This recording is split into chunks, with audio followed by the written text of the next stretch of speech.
Part 6। 2 हफ्तों बाद आरती को क्लास में देखकर सुकून आया, जान में जान आया। 2 हफ्तों में आरती का सिलेबस काफी छूट गया था। उसने हमसे एक्स्ट्रा क्लासेस में इसे कवर करने को कहा। हम भी उसे एक्स्ट्रा क्लास देने के लिए राजी हो गए। जनवरी फर्स्ट वीकेंड से एक्स्ट्रा क्लास शुरू हुई, रविवार के दिन। उस दिन आरती अपनी सहेली स्वाति के साथ आई। लगभग 1 घंटे पढ़ने के बाद जब जाने का समय हुआ तो स्वाति ने मुस्कुराते हुए पूछा, सर एक बात पूछे? मैं, हाँ पूछो।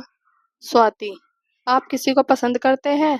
मैंने आरती को देखा, वो सर झुकाकर मुस्कुरा रही थी। हमें समझते देर नहीं लगी कि स्वाति को हम दोनों की लव स्टोरी पता है। फिर मैंने कुछ सोचकर बोला, मेरा छोड़ो, तुम बताओ, लगता है तुम्हें कोई पसंद आ गया है। स्वाति, मेरा तो पता नहीं, पर आरती को जरूर कोई पसंद आ गया है। फिर मुझे लगा कि स्वाति को सब कुछ नहीं पता है, उसे डाउट है। मैं, ओ आरती, बताओ कौन पसंद आ गया है तुम्हें? स्वाति, वो नहीं बताएगी सर, मैं बता दूंगी उसका क्रश। पहले आप बताओ, आपको कोई पसंद है? मैं, पसंद तो है, लेकिन समय आने पर बताएंगे। स्वाति, अच्छा इतना तो बता दीजिए, वो आपके कॉलेज की है, गर्ल्स पॉलीटेक्निक की है या बाहर की? मैं, फिर कभी बताएंगे स्वाति। स्वाति, नहीं सर प्लीज आप बताओ ना। मैं, girls polytechnic. Swati, first year, second year या थर्ड ईयर? मैं, पूरा इंक्वायरी कर लो आज ही। स्वाति, सर ऐसे ही हंसते रहा करिए, किसी को आपकी हंसी बहुत पसंद है। मैं, अच्छा। स्वाति, बताइए ना सर, कौन सा ईयर?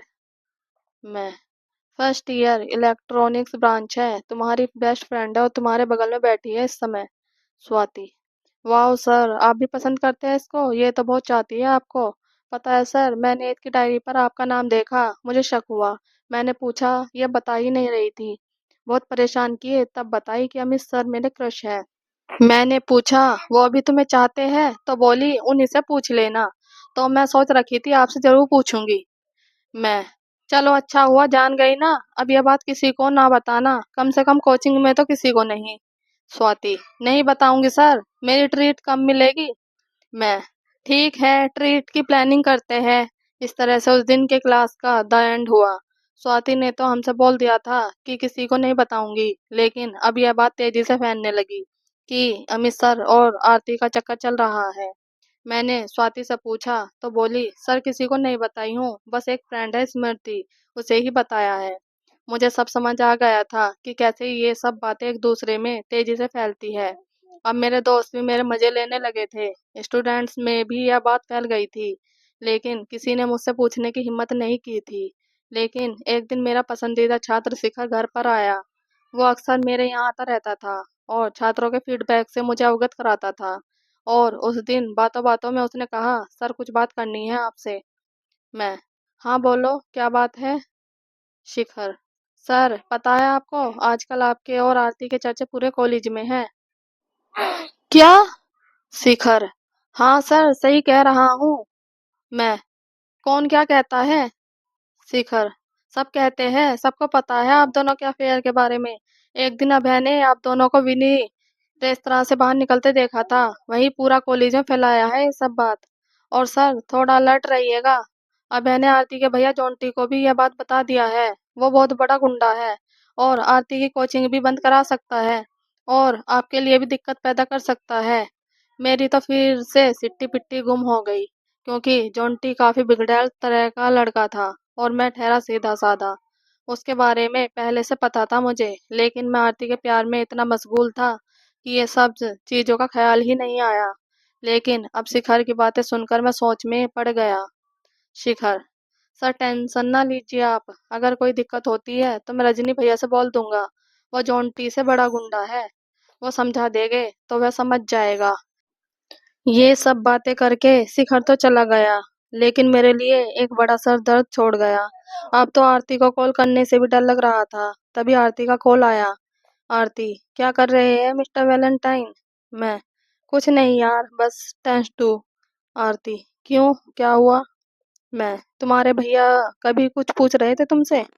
आरती, नहीं तो। अरे हाँ, एक बार पूछे थे कि अमित सर कहाँ रहते हैं। मैंने पूछा क्यों, तो बोले दो लड़के पूछ रहे थे उनसे मिलना है। आरती की बात सुनकर मेरी हालत और खराब हो गई।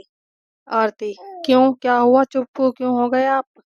मैं, तुम्हें पता है तुम्हारे भैया को सब पता चल गया है हमारे बारे में। आरती, क्या, सच में? मैं, हाँ, अभय ने हम दोनों को विनी रेस्तरां के बाहर देखा था और सबको बता दिया, कॉलेज में भी और तुम्हारे भैया को भी। आरती, अच्छा सुनिए, आप डरिए मत। हम दोनों कौन सा गलत काम कर दिए हैं? बस प्यार ही तो किए हैं।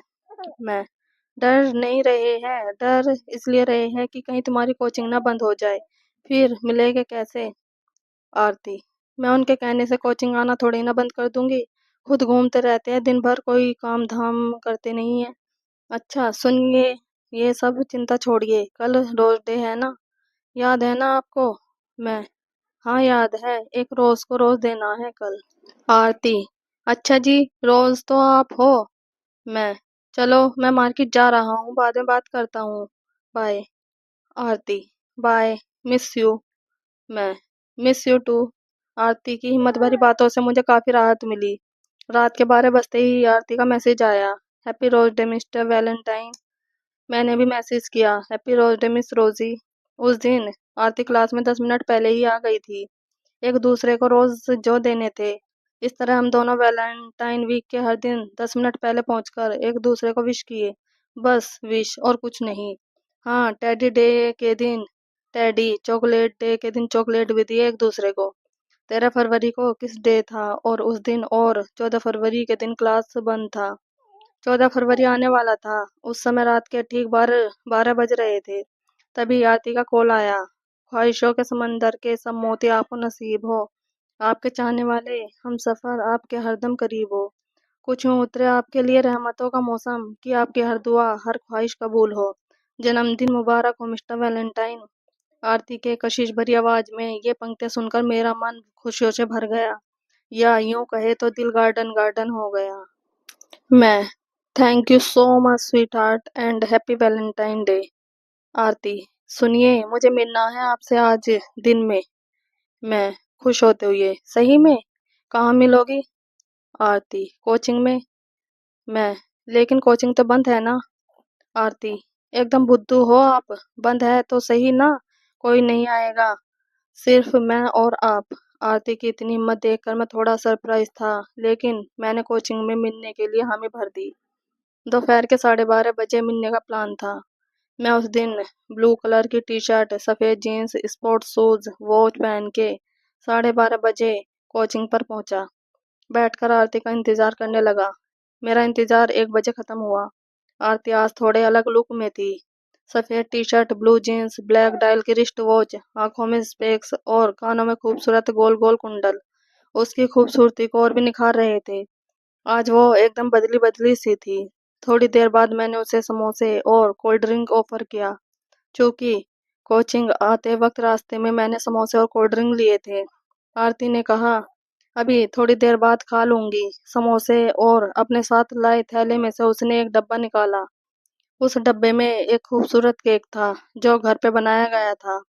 उस केक पर दिल के आकार का आकृति बना हुआ था, जिसमें लिखा था, happy birthday and happy Valentine, I love you. मैंने केक काटा और उसने एक खूबसूरत सॉन्ग भी गाया मेरे लिए। फिर एक दूसरे को केक खिलाया और थोड़ी मस्ती भी की।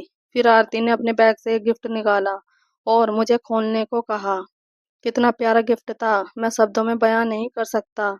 उस गिफ्ट में 3 चीजें थी, एक दूसरे को किस करते हुए रोमांटिक मेटेलिक कपल, एक वुडन कार्विंग और एक खूबसूरत रोज। मैंने उस गिफ्ट को अपने अधरों से लगाया और आरती को थैंक यू बोला। मैंने भी आरती को एक वैलेंटाइन गिफ्ट दिया। हम दोनों ने खूब सारी बातें की, समोसे और कोल्ड ड्रिंक भी खाए। अब 2:30 बज रहे थे। आरती ने कहा, अब चलना पड़ेगा, नहीं तो डाउट करेंगे भैया। बहाना बनाकर आई हूँ कि स्वाति के यहाँ जा रही हूँ। आगे का पार्ट देखने के लिए पार्ट 7 देखें। और अगर आपको हमारी स्टोरी पसंद आई हो तो प्लीज़ लाइक, कमेंट और सब्सक्राइब जरूर कीजिएगा। Thank you.